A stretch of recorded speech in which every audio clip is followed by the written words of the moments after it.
Dicen que los portugueses nos miran como a un hermano mayor ruidoso que a veces no sabe entrar descalzo en casa ajena. Yo te propongo que escuchemos cómo nos ven cuando bajan la voz y cierran la puerta. Si alguna vez te sorprendió el silencio de Lisboa ante nuestras fanfarrias, hoy quiero contarte por qué ese silencio es, en realidad, una opinión completa. Yo hablo desde la primera persona porque, como español, he sentido esa mezcla de cercanía y distancia en cada cruce fronterizo, en cada conversación de bar de Oporto a Badajoz, en cada noche de fútbol en la que ellos celebraban sin aspavientos y nosotros aprendíamos a aplaudir con todo el cuerpo.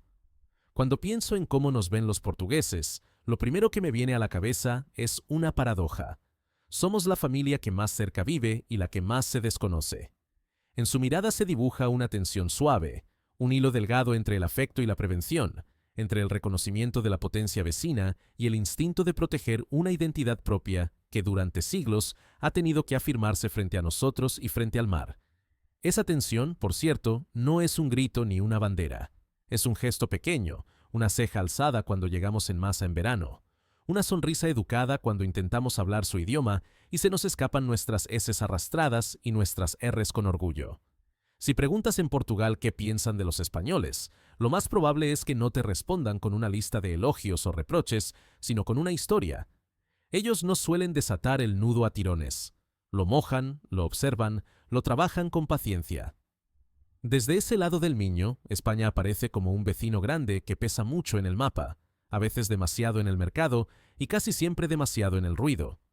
Ese ruido es nuestra seguridad performativa, nuestra costumbre de ocupar el espacio con voz, con manos, con ritmo mediterráneo. Ellos, en cambio, han aprendido a habitar los silencios. No es timidez, es contención. La misma contención que uno siente al escuchar fado en una casa pequeña de Alfama, cuando cada palabra cae como una piedra fina en un pozo, y la emoción no se dispara hacia afuera, sino que se recoge, como si quisiera concentrarse para durar más. En esa contención se esconde buena parte de la respuesta a la pregunta que nos hacemos desde este lado. ¿Hermanos o competidores? La verdad portuguesa suele ser híbrida. Nos tratan como hermanos cuando compartimos mesa, como competidores cuando entramos en el campo de juego, como vecinos cuando discutimos cuestiones de agua, energía o turismo, y como desconocidos educados cuando nos cruzamos en la calle.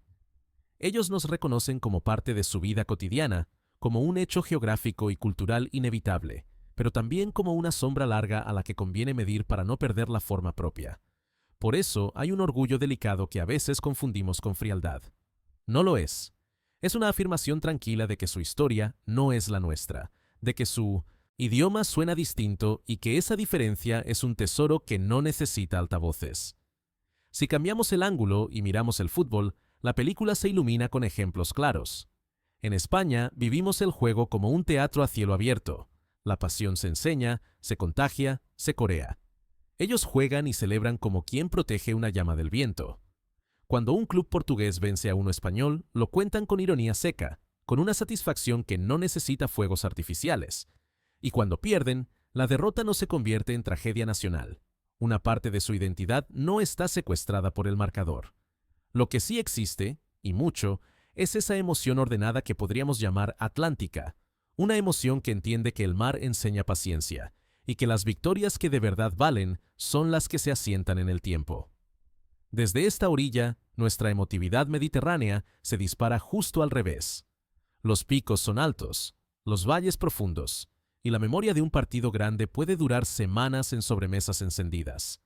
Ese contraste lo perciben, lo comentan, y a su modo lo envidian y lo critican a la vez.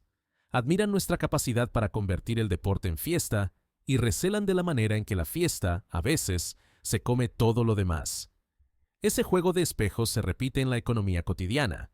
Para muchos portugueses, España es una oportunidad y un riesgo. Es mercado, es empleo, es inversión, es turismo, pero también es la fuerza gravitatoria más cercana, capaz de desviar flujos, precios y atención. No son pocos los empresarios que te dirán, con esa sinceridad contenida, que trabajar con España es imprescindible, pero que conviene hacerlo con los ojos abiertos y con contratos claros, porque el volumen español, cuando se mueve, lo sacude todo. Esa percepción nos obliga a mirarnos en su espejo con humildad. Cuando llegamos en verano y compramos rápido, cuando llenamos restaurantes, cuando hacemos ruido en la noche, dejamos una huella. A veces es huella de prosperidad, otras veces ellos sienten que les imponemos un ritmo que no desean. La palabra clave que uno escucha una y otra vez es equilibrio. Se trata de equilibrar nuestra energía con su medida, nuestra prisa con su tiempo, nuestra conquista con su cuidado. A nivel cultural, la comparación fácil habla de la saudade frente al duende, de la guitarra portuguesa frente a la guitarra flamenca, del bacalao frente a la paella. Pero si rascas un poco, los portugueses ven a los españoles como narradores apasionados que, con frecuencia, viven hacia afuera. A nosotros nos gusta la plaza y la barra, el debate público, el gesto grande. A ellos les gusta la mesa pequeña, el humor al sesgo, la conversación que insinúa más de lo que dice. En esa diferencia nos perciben a veces como invasivos. Lo he visto en amigos que me confiesan que les encanta viajar por Andalucía, pero que, después de unos días, necesitan volver a la calma para que el alma no se les quede con resaca. Y lo he visto también al revés. Españoles que vuelven de Lisboa con la sensación de haber descansado. Ese descanso, en su opinión, es una virtud nacional. Nos admiran el sol y la alegría, pero reivindican la sombra y la pausa como estrategias de supervivencia frente a un Atlántico que enseña límites todos los inviernos. Cuando uno examina la historia, los portugueses no sienten la necesidad de recordárnosla a golpes de fecha. Prefieren subrayar la continuidad de su país como un milagro sobrio. Han vivido cerca de nosotros, casi pegados, pero nunca dentro de nosotros. Ese detalle pesa. Desde su óptica, los españoles tenemos una relación intensa con la pluralidad interna, con nuestras lenguas y nuestras regiones. Ellos, sin negar su diversidad, encuentran un relato más unificado, y eso les da una seguridad silenciosa. Por eso, cuando nos ven discutir entre nosotros con ruido de familia numerosa, sienten curiosidad y prudencia. Saben que en España los debates se encienden y las lealtades se cambian de mesa con rapidez. Ellos prefieren discusiones más largas y menos estridentes. Nuestra urgencia les parece improductiva, su pausa, a nosotros, a veces nos parece inmovilismo. Ahí está otra cara del hermanos o competidores, diferentes tempos para problemas parecidos. La lengua añade otra capa fina de percepción. A los portugueses les divierte y les irrita a partes iguales que supongamos que les entendemos sin esfuerzo, y que esperemos que nos entiendan cuando no hacemos el menor esfuerzo por acercarnos. Durante años, muchos españoles creímos que bastaba con hablar despacio en castellano para ser comprendidos. Desde su lado, eso suena a arrogancia involuntaria. Lo que agradecen, y mucho, es el intento sincero de aprender palabras básicas, de pronunciar con respeto, de aceptar que su idioma tiene música propia. Para ellos, ese gesto es una señal de que no solo queremos comprar, comer y bañarnos, sino que queremos escuchar. Y escuchar, en Portugal, es el primer paso de cualquier relación que merezca ese nombre. La educación sentimental con la que miran a España está hecha de anécdotas pequeñas. Recuerdan al camarero que les habló en español como si el portugués no existiera, y recuerdan al otro, en un pueblo andaluz, que les pidió palabras nuevas y les ofreció un vino de la casa como si compartieran un descubrimiento. Recuerdan esa vez que un periodista español habló de Lisboa como si fuera un barrio de Madrid, y esa otra en que un músico español agradeció en un escenario portugués con un portugués torpe pero honesto que arrancó aplausos sinceros. En esas pequeñas historias se condensa la opinión portuguesa. No somos enemigos, no somos amantes, no somos clones. Somos, en la práctica, vecinos que pueden elegir cada día si se tratan con finura o con descuido.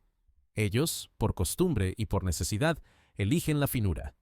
Llegados a este punto, conviene mirar cara a cara la idea del rival silencioso. ¿Qué compiten con nosotros? Compiten en turismo, en imagen de marca, en atracción de talento, en industria exportadora, en fútbol, en sostenibilidad, en calidad de vida. Y, sin embargo, cuando compiten, no se disfrazan de nosotros. No intentan ser más ruidosos ni más expansivos. Buscan ganar a su manera, con soluciones que parecen menores pero son persistentes. Innovan en lo que les duele, protegen lo que les funciona y no tienen prisa por convertir cada éxito en espectáculo. Desde fuera, puede parecer que aceptan gustosos el papel de hermano pequeño. Desde dentro, saben que ese papel les permite moverse sin que el foco los enceguezca. Y cuando los resultados llegan, llegan con poca fanfarria y mucha solidez. En el fútbol se ve con nitidez. Nuestros clubes fichan estrellas y construyen relatos globales con una velocidad que enamora al mercado. Ellos forman jugadores con paciencia, venden con inteligencia y reinciden una y otra vez en producir talento donde parece no haberlo. Esa continuidad, que a veces subestimamos, es una forma de competir que no abraza la casa para calentar la tarde. Y cuando a la selección portuguesa le toca medirse con la española, no hay odio, hay respeto y deseo de demostrar que el tamaño no lo decide todo. La contención atlántica no es ausencia de pasión, es un estilo de gestión de la pasión. Nosotros saltamos más alto en la euforia y nos apagamos más rápido en la decepción. Ellos suben menos, pero sostienen más. Al hablar de la famosa atlántica sobriedad frente a la emocionalidad mediterránea, conviene evitar caricaturas. En Portugal también hay fiesta desatada, hay verbenas, hay cuerpos que bailan sin reservas hasta el amanecer.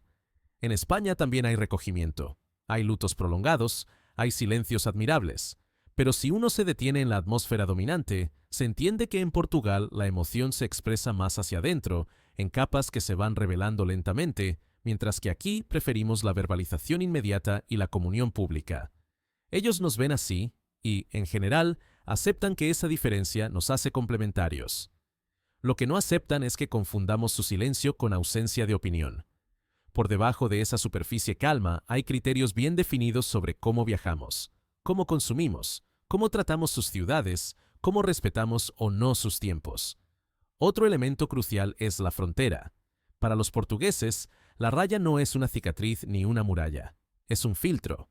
Por esa raya han pasado mercancías, canciones, contrabandistas y veranos enteros. Esa porosidad ha construido una rutina de proximidad que ellos valoran mucho. En los pueblos fronterizos, la percepción del español es más concreta y menos mítica.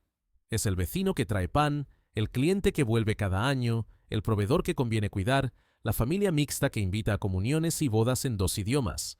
En las capitales, la imagen se vuelve más abstracta y mediática. España aparece como un bloque con costumbres uniformes y apetito grande. Quien conoce la raya, sin embargo, sabe que lo nuestro es un mosaico y que en ese mosaico hay muchos lugares donde los ritmos portugueses y españoles ya bailan juntos sin necesidad de etiquetas. Cuando se ponen serios y hablan de futuro, los portugueses suelen recordarnos que compartimos vulnerabilidades.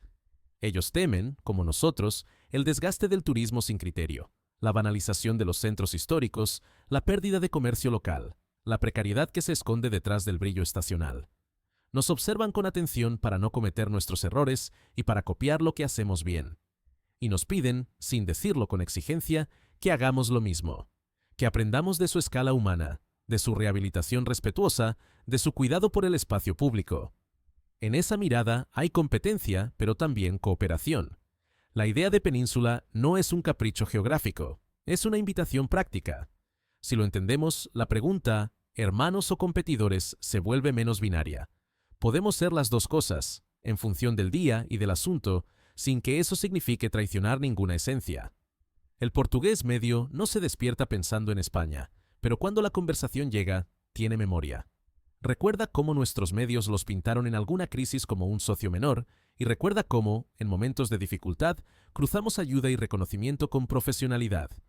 Saben que en nuestra vida cultural y gastronómica han ganado espacio restaurantes, libros y músicos suyos, y agradecen cuando ese espacio se abre por curiosidad genuina y no por modas pasajeras. Aquí hay una clave.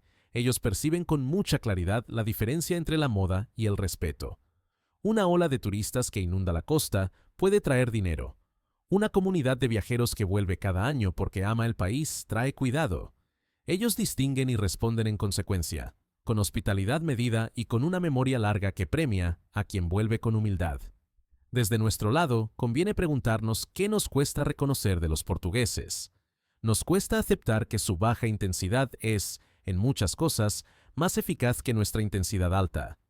Nos cuesta reconocer su capacidad de mantener una línea sin grandes anuncios, de sostener políticas a medio plazo con continuidad razonable, de guardar el orgullo sin necesidad de ponerlo en escena.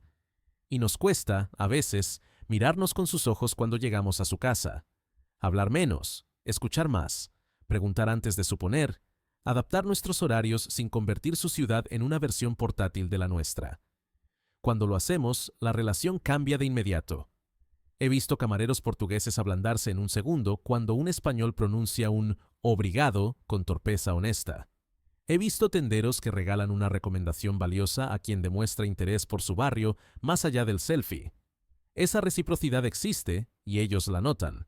Por debajo, de todo, late una pregunta de autoestima. Los portugueses se saben pequeños en tamaño y grandes en memoria. Han navegado océanos, han negociado con imperios, han sobrevivido a terremotos y a silencios que no caben en un titular. En esa conciencia, España es un espejo incómodo y necesario. Somos el vecino que te obliga a medir tu voz, a ordenar tus prioridades, a decidir cuánta mezcla aceptas y cuánta diferencia defiendes. A veces les cansamos, a veces les estimulamos. En cualquier caso, estamos ahí, como el mar que no se va. Y ellos han aprendido a convivir con nuestra presencia con una mezcla de ironía y educación que, a mi juicio, deberíamos admirar sin condescendencia. Cuando camino por Lisboa o por Guimarães y digo que soy español, nunca he sentido hostilidad. He sentido curiosidad y una vigilancia amable, un veamos cómo se comporta. Esa vigilancia no es política, es cultural. Si me muestro dispuesto a entrar en su ritmo, la puerta se abre. Si llego a imponer el mío, se cierra con cortesía. Ese mecanismo es más potente que cualquier discurso, y creo que en esa coreografía se juega el siguiente capítulo de nuestra relación. Si aprendemos a jugar con sus reglas cuando estamos en su campo, y ellos se sienten cómodos con las nuestras cuando vienen al nuestro, la rivalidad silenciosa no desaparecerá, pero se convertirá en una fuerza productiva. Nos hará más exigentes con nosotros mismos y más justos con el otro. Termino con una idea sencilla. Los portugueses no nos odian ni nos idealizan. Nos miran con la seriedad de quien sabe que, detrás de cada verano ruidoso, hay inviernos largos en los que los pueblos siguen viviendo y trabajando. Aprecian nuestro empuje cuando viene acompañado de respeto, y se encogen cuando llega como torbellino. Y nosotros, si queremos que nos vean como hermanos y no solo como competidores, tenemos que aprender a entrar en su casa como se entra en una iglesia pequeña, con paso ligero, mirada atenta y ganas de escuchar el eco.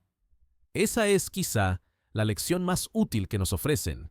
El vecino no se gana con exhibiciones, se gana con hábitos. Si te quedaste con la sensación de que esta historia tiene más capas, es porque las tiene.